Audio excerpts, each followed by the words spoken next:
उत्तर प्रदेश के एक छोटे से गांव रामपुर में रहने वाले रामलाल एक साधारण किसान थे। उनका परिवार कई पीढ़ियों से खेती करता आ रहा था। उनका गांव हरियाली से भरा था, जहां चारों ओर खेत, बाग बगीचे और तालाब थे।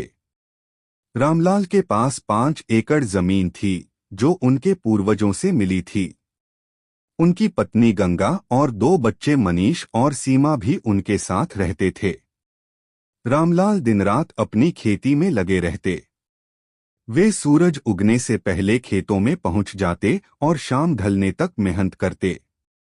उनके लिए खेत ही उनका मंदिर था और हल उनकी पूजा। खेती करना आसान नहीं था। हर साल बारिश का सही समय पर होना, फसलों को कीड़ों से बचाना, सही खाद पानी देना, इन सभी चीजों का ध्यान रखना पड़ता था। लेकिन कभी कभी प्रकृति की मार उनके सारे सपनों को चकनाचूर कर देती। एक साल गांव में भीषण सूखा पड़ा। बारिश न होने के कारण खेतों में दरारें पड़ गईं। नहरों में पानी नहीं था और जो थोड़ा बहुत कुएं में था, वह पूरे गांव के लिए पर्याप्त नहीं था।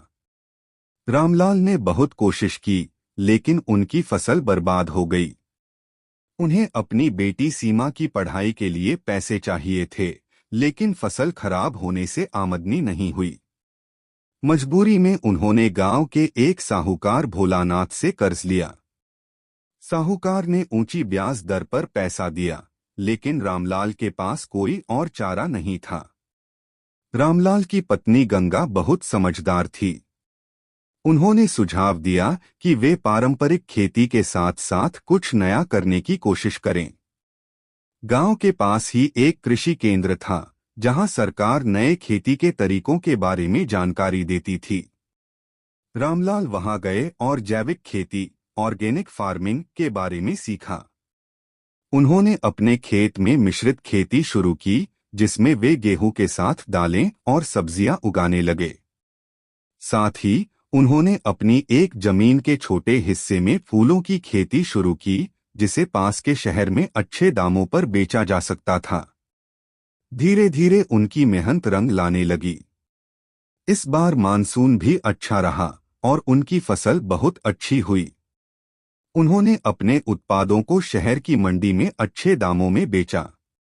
कुछ ही महीनों में उन्होंने साहूकार का कर्ज चुका दिया और बचत भी करने लगे। रामलाल की सफलता देखकर गांव के अन्य किसान भी प्रेरित हुए।